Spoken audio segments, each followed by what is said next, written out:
tal, amigos de Mariavisión? Bienvenidos un día más a este podcast Vivir en Gracia que hacemos aquí en Mariavisión. Tengo el gusto de presentar, como ya sabéis.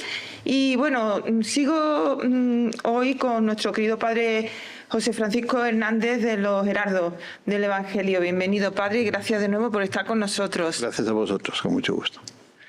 Pues antes que nada, como siempre hacemos, vamos a invocar al Espíritu Santo para que sea el Espíritu del Señor el que nos guíe a nosotros y a vosotros oyéndonos para que acojáis todas estas enseñanzas en vuestros corazones, como el Señor quiere. En el nombre del Padre, del Hijo y del Espíritu Santo. Amén. Ven, Espíritu Santo, ven por medio de la poderosa intercesión del Inmaculado Corazón de María, tu amadísima esposa. Ven, Espíritu Santo, ven por medio de la poderosa intercesión del Inmaculado Corazón de María, tu amadísima esposa. Ven, Espíritu Santo, ven por medio de la poderosa intercesión del Inmaculado Corazón de María, tu amadísima esposa. Amén. En nombre del Padre, del Hijo y del Espíritu Santo. Bueno, pues en el último programa nos quedamos con el sexto mandamiento. Estábamos hablando del sexto mandamiento, también lo estamos hablando a la vez del noveno mandamiento, que está muy relacionado, ¿verdad, padre? Sí, sí, sí. ¿Y por dónde íbamos para que...? Pues habíamos visto el rastro de estupro y vamos a hablar hoy de los siguientes pecados, siempre definidos, caracterizados por la moral de la Iglesia. El siguiente sería la prostitución. Consiste en la utilización habitual de la propia capacidad sexual para fines lucrativos. No solo es pecado contra la castidad, sino de escándalo y de cooperación al mal de otros. Y muchas veces es también pecado contra la justicia, en el caso del adulterio. El escándalo y la cooperación al mal vale tanto para la persona que se prostituye como para quien solicita su servicio. Por tanto, un pecado grave, tiene unas consecuencias, por tanto, de quitar el estado de gracia. Pierde el estado de gracia quien hace eso, con el agravante, como dice aquí, del escándalo y de la justicia, si es el caso, en el caso hay adulterio. Incesto, ¿qué es el incesto? Es la unión entre consanguíneos o afines dentro de los grados en que la Iglesia prohíbe matrimonio, o sea, todos los grados de consanguineidad en línea recta, ascendientes y descendientes, y hasta el cuarto grado de línea colateral, hasta primos carnales, y afinidad en línea recta, es decir, yerno, suegra, nuera y suegro, padrastros e hijastros.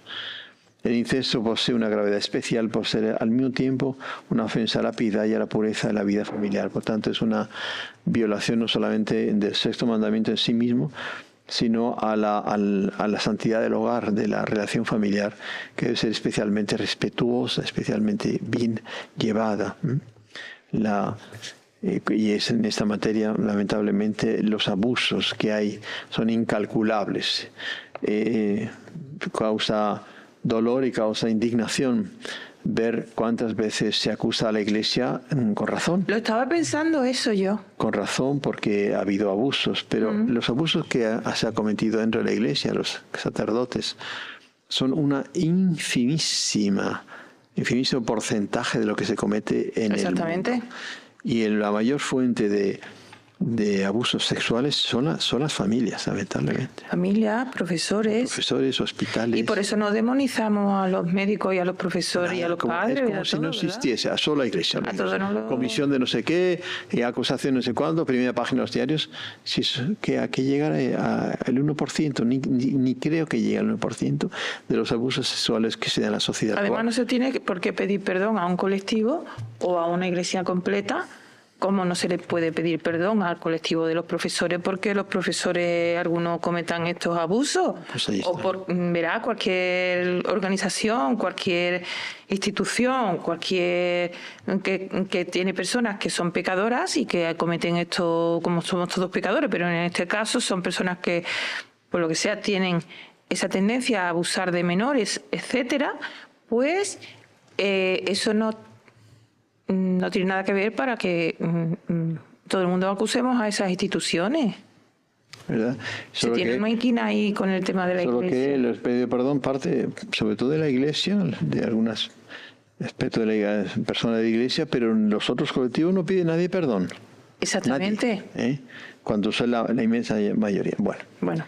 Sacrilegio es una unión sexual entre dos personas de las cuales al menos una está ligada con voto público de castidad o obligada al celibato por haber recibido alguna de las órdenes mayores. La violación del voto privado de castidad constituye al mismo tiempo una ofensa contra la virtud de la religión. O sea, ahí es doble pecado. Pecado en sí mismo de la castidad y los sacrílegos por ser la persona sagrada. Pecados contra la naturaleza. Son todos aquellos ineptos de suyo para la generación. La expresión contra la naturaleza no implica necesariamente que tal pecado sea una perversión patológica, como a veces parecen pensar algunas personas, o sino simplemente que frustra alguno de los fines de la naturaleza, ya sea el fin de coordinarse a la generación, como la masturbación y el onanismo, o el de la complementariedad de los sexos, como ocurre con la homosexualidad. Entonces vamos a tratar por partes. Masturbación. Consiste en la plena satisfacción sexual sin cópula carnal y posee la gravedad general de todo pecado contra la castidad y además representa un abuso egoísta de las fuerzas vitales destinadas a la procreación. Por tanto, de por sí es pecado mortal. Evidentemente que hay circunstancias que lo eximen, pero de por sí, conscientemente, hecho con libre y pleno consentimiento y conocimiento, es pecado mortal de por sí. Casos de responsabilidad atenuada o incluso nula. No hay culpabilidad cuando ese acto se produce involuntariamente, de modo puramente mecánico. Por ejemplo, una persona semidormida, eso no hay pecado ninguno. No hay que tener ningún problema de conciencia. La persona a veces viene con escrúpulo. Padre, no sé, si no sabes qué has consentido, no has consentido. Y para que haya pecado propiamente dicho, tiene que haber pleno consentimiento, como plena pertenencia, ¿vale?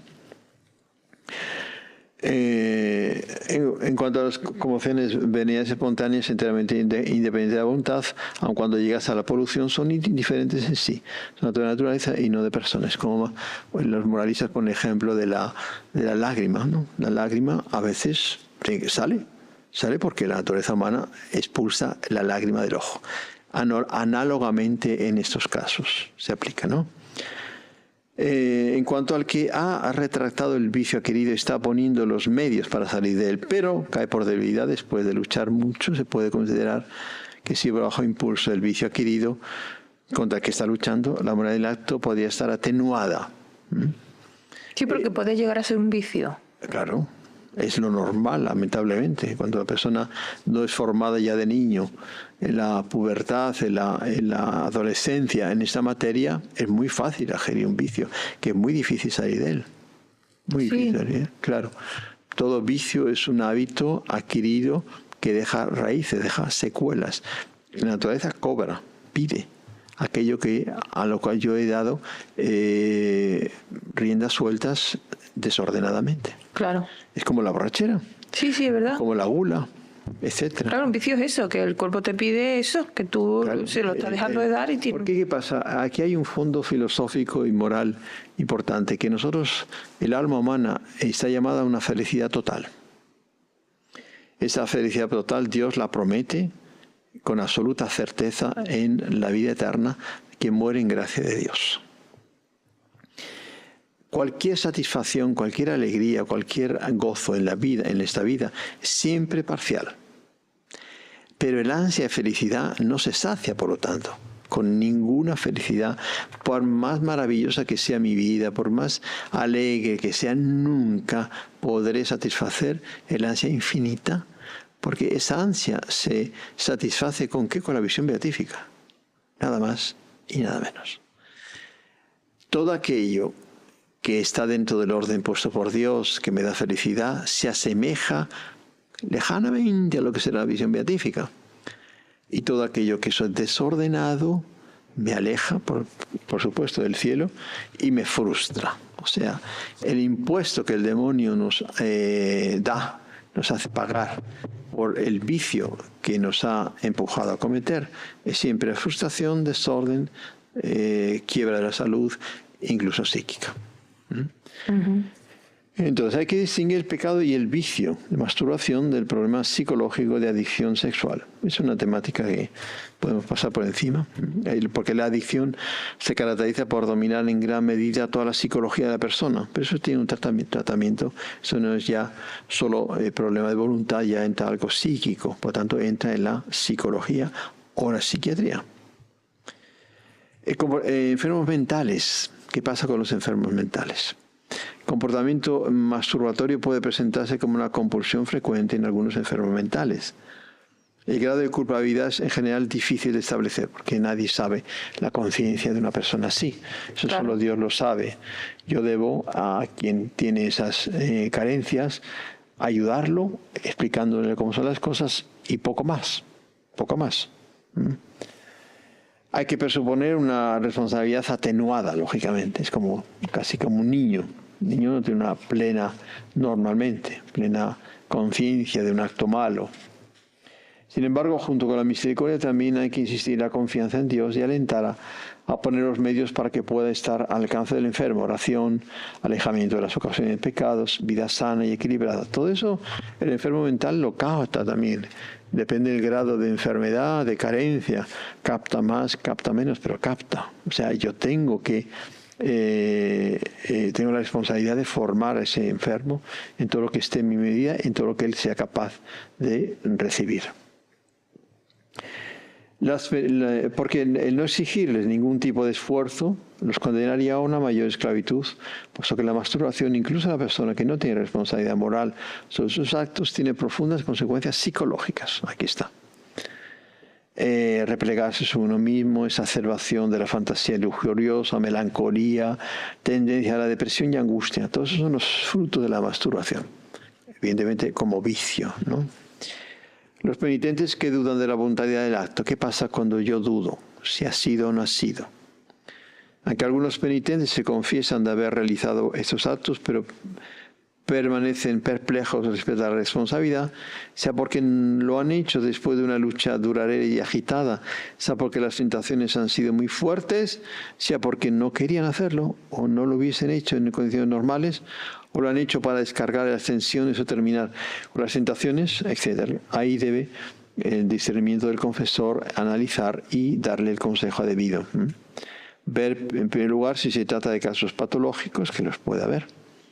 Como en la mayoría de los casos se trata de penitencias normales, puede guiarse por las siguientes preguntas. Entonces es útil saber qué es lo que el confesor debe preguntar en esos casos.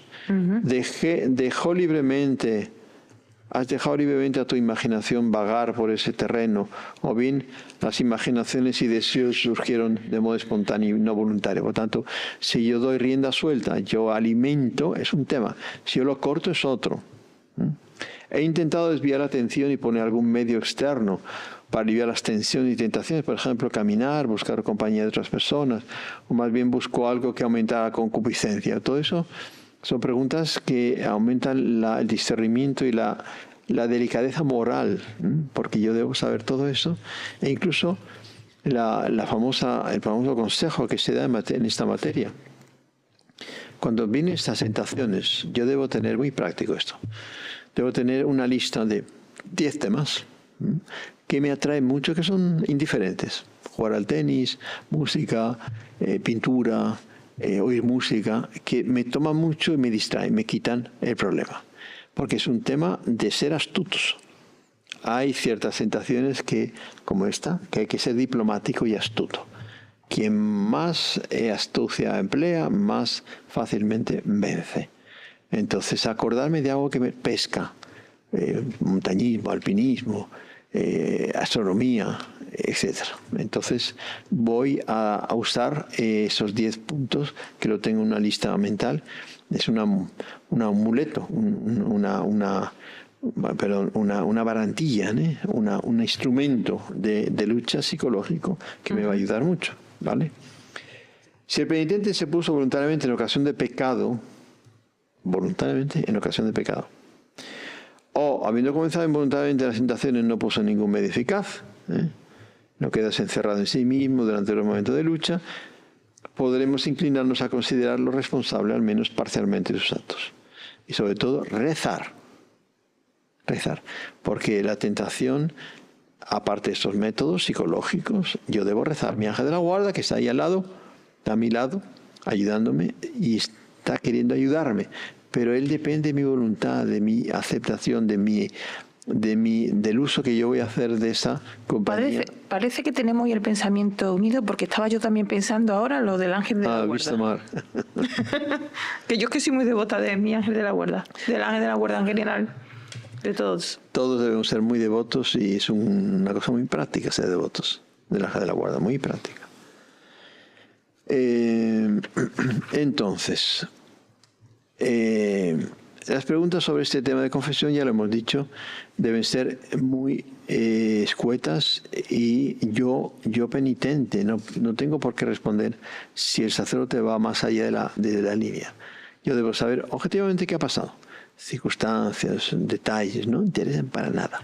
Es malo incluso. ¿Seguimos? ¿Continuamos? Onanismo. Se entiende el acto sexual entre dos personas de diferente sexo en el cual se separa la capacidad procreativa de la unitiva, interrumpiendo el acto, pecado cometido por Onán, un personaje del Antiguo Testamento que Dios no castigó la muerte por cometer ese pecado con una mujer, su esposa, supongo. Por extensión se entiende el uso de preservativos, píldoras anticonceptivas, etc., que evidentemente es pecado mortal. El uso de preservativos, píldoras, etc. Añade al acto de malicia de lo antinatural el acto en sí mismo. O sea, todo método artificial de limitación de natalidad es pecaminoso en sí mismo. Eso no ha cambiado. No solamente la Humanae Vitae del Papa Pablo VI confirmó lo que la Iglesia siempre ha enseñado. Y salvo temas terapéuticos en que una medicina puede tener doble efecto pero sea necesaria para la salud, que es una excepción que el Papa Pablo VI contempla en la Humanae Vitae, todo uso con el fin de evitar la procreación es pecaminoso. Hay métodos también, que hay métodos naturales. No, métodos... incluso se han descubierto, están en desarrollo métodos nuevos que no solamente son la limitación de tiempos y de periodos, sino de uso de alimentación hormonal, etcétera, completamente lícitos y que son muy eficaces. Yo conozco varios matrimonios que han conseguido, no podían tener hijos, concretamente estoy pensando en uno aquí en España, no podían tener hijos durante mucho tiempo, usaron este método, que es un estudio hormonal muy acompañado, y ya tienen 4 hijos. 4. O sea, existe, claro que existe. ¿Continuamos? Sí.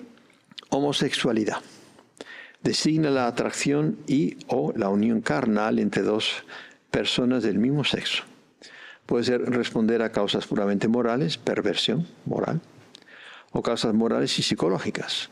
Según la cualidad de aquellos entre quienes o con quienes se ejerce, se distingue de pederastia, adulto con niño; gerontofilia, un joven hacia un anciano; sodomía, llega a los actos sexuales contra la naturaleza; lesbianismo, o también safismo, tribadismo, relación entre mujeres. ¿Safismo? Es la primera vez que lo oigo. Sí, está aquí en el manual de... Vale. El ejercicio de la homosexualidad es un pecado gravísimo contra la naturaleza, duramente condenado por la Sagrada Escritura y por el magisterio de la Iglesia. Sin embargo, se deben distinguir diversos tipos de gravedad según se trate de los homosexuales. Esenciales, llamados primitivos, constitucionales o primarios, aborrecen el sexo opuesto y sienten impulso casi irresistible hacia el propio sexo. Lo que esto tenga de enfermedad, los primeros impulsos no voluntarios no son pecado. Pero aun cuando estos individuos por actos homosexuales en los que tengan de voluntarios son pecaminosos, ¿por qué a pesar de su desviación deben guardar castidad? Tengamos bien presente que cualquier tendencia desordenada en esta materia o en cualquier otra cosa, a robar, a mentir, toda tendencia desordenada es corregible. Es corregible. Se puede corregir. ¿Cómo? En primer lugar y principalmente con la gracia de Dios. La gracia de Dios, Dios no nos pide imposibles nunca. Dice San Pablo en sus cartas: bienaventurado el Señor, que no permitirá nunca que seáis tentados por encima de vuestras fuerzas. Tener una tendencia homosexual no es pecado de ningún tipo, como tener tendencia a robar o a mentir o a desobedecer. No es pecado en sí. El problema es dar rienda suelta, consentir en aquella tendencia que sé que es mala. Yo tengo tendencia al alcohol. Es una tendencia, no es pecado. No es pecado. Padre, pues pueden decir que el homosexual es de nacimiento. Yo creo que no, pero ya se ha demostrado incluso que la homosexualidad no es de nacimiento, ni heredada, ni nada de eso, sino que puede ser por algún otro motivo que no se conoce. El motivo que sea, me dice la lógica de fe, que Dios no va a permitir que esa persona cometa pecado. Por mucha mala tendencia que tenga, por mucho que sea congénito, y todo lo que... Me da igual, ¿en qué sentido? Ya. Que Dios no va a permitir que peque, si yo no quiero pecar. Él me va a dar las gracias para no ofenderlo, en cualquier mandamiento de los 10. Y que hay que mantener la castidad, igual que una persona soltera tiene que mantener la castidad, pues una persona soltera homosexual tiene que mantener, ¿verdad? Que es el mismo caso, no tenemos por qué decir, ay, que se le exige más que... No. O el matrimonio hay una castidad dentro del matrimonio, que hay que seguirla. Todo el mundo tenemos que practicar esa virtud, como cualquier otra virtud, y vamos a tener las gracias por los sacramentos. Porque para vivir en gracia de Dios es el nombre del programa, vivir en gracia. Tengo que usar los sacramentos. Y la persona que tiene la tendencia de lo que sea, si comulga con frecuencia, si se confiesa con frecuencia, si reza con frecuencia, va a vencer ese tema. ¿Qué creemos? ¿Que el cielo no está lleno de gente que fue igual o peor que nosotros? Está lleno. Que son los santos. Fueron peores que nosotros, muchos de ellos. Y están en el cielo. ¿Por qué? Porque tuvieron fe.